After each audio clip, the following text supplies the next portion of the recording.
like a bird in the sky. Welcome back to the Christian Women's Health Collective podcast. We are talking about decluttering this month. And for the next 2 weeks, we're going to be talking to you about how we declutter.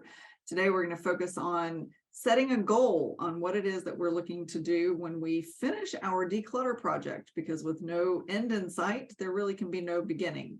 And I want to encourage you to make sure that you check out our membership group, because we have changed the way that we do our podcast. And now we are giving you a little taste of what our training looks like in our membership group. It's called the paywall. So you're going to get a little bit of what we're going to give you in the actual full training here in the podcast for free. And then behind the paywall, which is our membership group, you are going to get our full training. So today's training will be on how we set our goals, and that's what we'll be telling everyone behind the paywall, the tips, tricks, and tools that we use to set our goals for decluttering.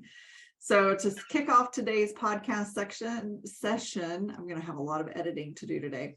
To kick off today's podcast session, I'm going to turn it over to Bree, and she's going to talk to you about goals.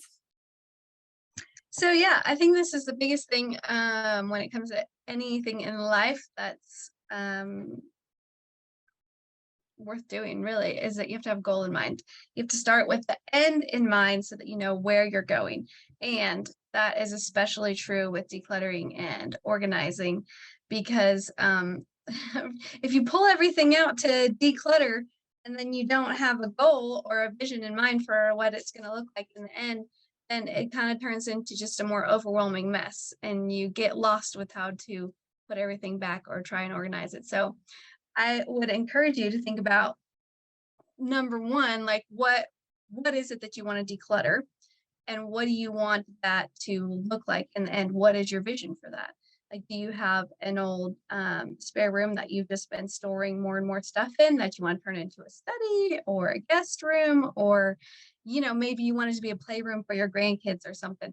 But you have to start with the end in mind and know where you're going in order to get there, in order to know when you've got there even. So it's huge. The other thought that I have when it comes to decluttering and starting with the end in mind is, what kind of lifestyle do you want to be living? And by that, I mean, do you want to continue being controlled and overwhelmed by all your stuff? Or do you want to live with less things around you and not having so much to take care of? Or do you want to live with less and travel more, maybe not spend so much on certain things? Maybe you need to declutter your budget. Maybe you need to downsize not just your stuff, but also maybe your home or your car or whatever to meet those goals. So what does your lifestyle look like? Is it simplified? Do you enjoy having all of your stuff around you? Do you like your stuff behind closed doors?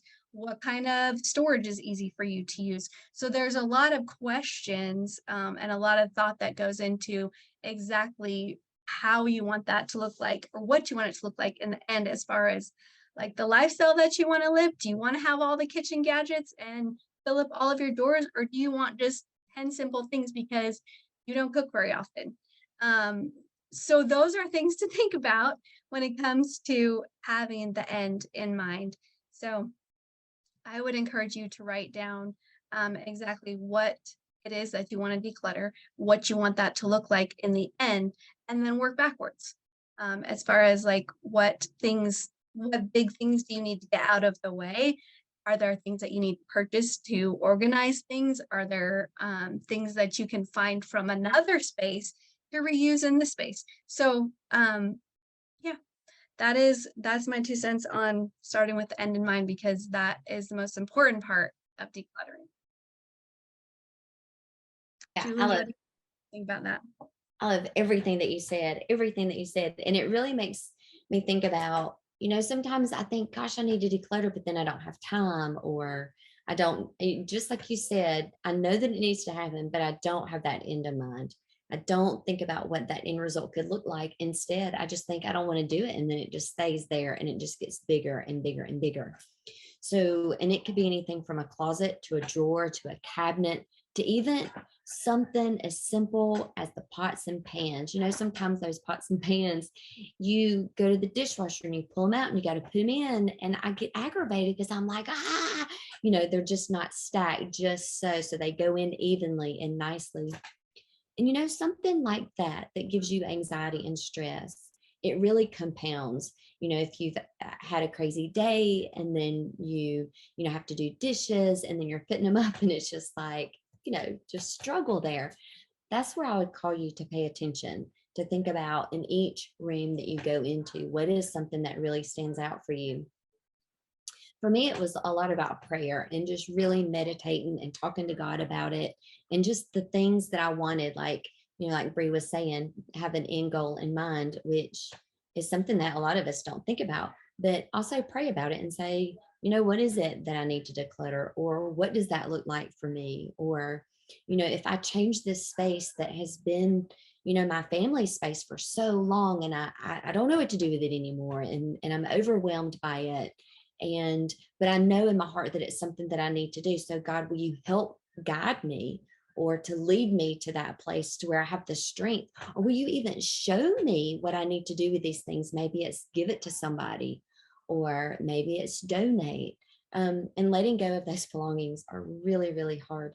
But something that I have found, and this has been really tough for me, is we hold things, but then they don't last. It's almost like I'm such a hoarder.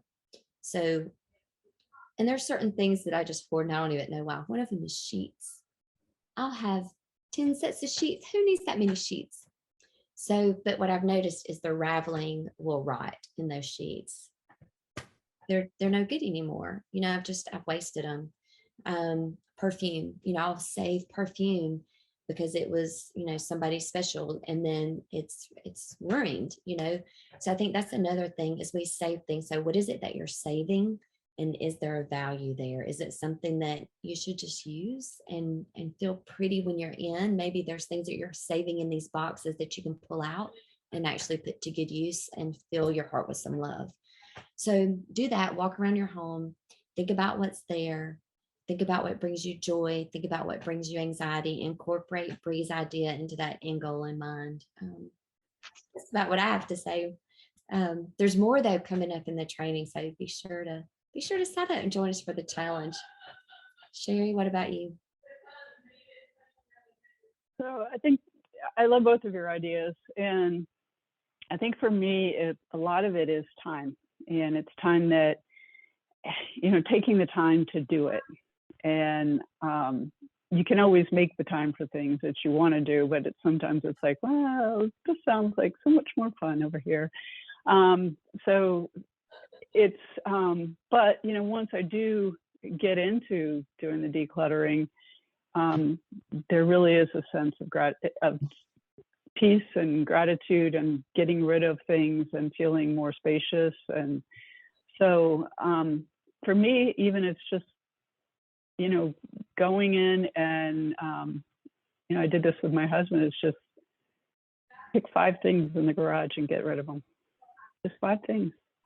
So just pick a small number and do that. So starting small for me is what's going to help me most. That would be how I would go after it with a goal. So, how about you, Leigh Ann? You know, it's funny.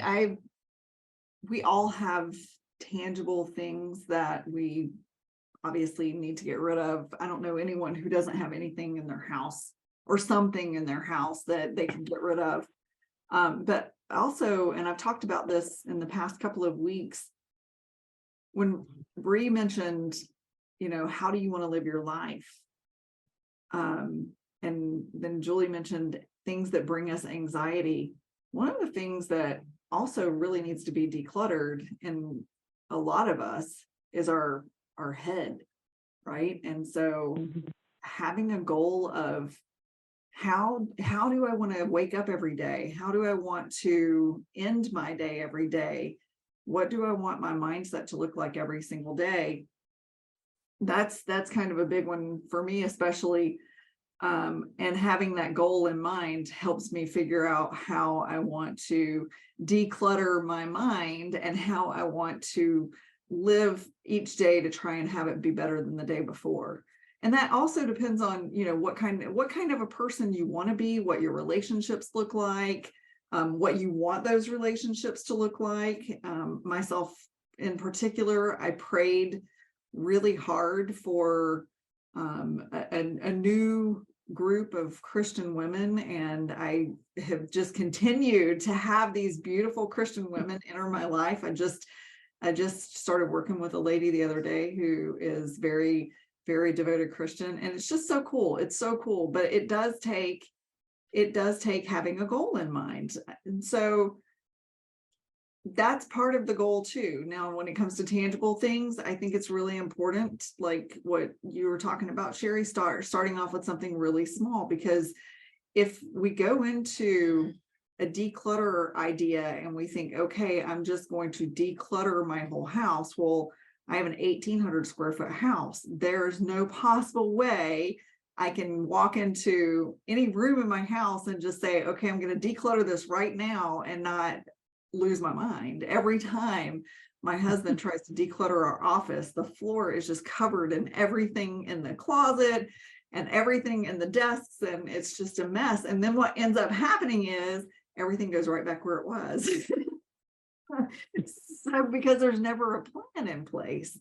So goals are very, very important for how you're going to actually start a declutter process, whether it's mental or physical, or and decluttering our bodies too. We're big nutrition people here, and decluttering your body is really important too. So what's your goal look like there? What are you trying to achieve? And we'll probably talk some more about that in the coming weeks as well. So before we end the podcast portion of this and go into our training session in the membership, I want to also bring up, because Julie mentioned it, we have a challenge that's coming up. It's going to be the last 7 days of March. We will be sending out emails starting this week about it so that you can get signed up for it. It is going to be in our membership, so you can sign up for just the declutter challenge, and it is going to be so much fun. We had a meeting before this podcast, and we've decided that we've got a game that we're going to play in there that's going to actually yield a gift card and to the winner, and it's just going to be so fun. We're super excited. Our last challenge was so incredible. We had so much fun with it. We're excited to do a new one. So it's $10 just to do the challenge, or $7 for access to the challenge and the membership. No brainer, right? Well, some people don't want to be in the membership and they just want $10 for a challenge, and you are welcome to just pay that. But nonetheless, that will be opening up, and we are super excited to have you join us for that. So that again starts the 25th, I believe, of this month, and will run through the final day of the month, the 31st. Other than that, our membership is where all of our trainings are located, and we ask that you come join us. If that's still not an option for you, then please remember to Like, Subscribe. Share. and click that notification bell so you know every time we put out a new podcast. Yeah. Comment below if you have some decluttering ideas that you would like us to share with our audience, or if you would like to share your own decluttering ideas with our audience. Please, for the algorithm's sake, if you're listening to this on the podcast platforms, leave us a review. 5-star reviews can really help build our audience. We have a goal of reaching 1,000 women this year and helping them, and you can help us do that. So please leave reviews, leave comments, like, subscribe, share, all those things that can help build momentum for our movement to help women help themselves. And if you're not in the membership, we'll see you next week. Bye, everybody. like. Oh,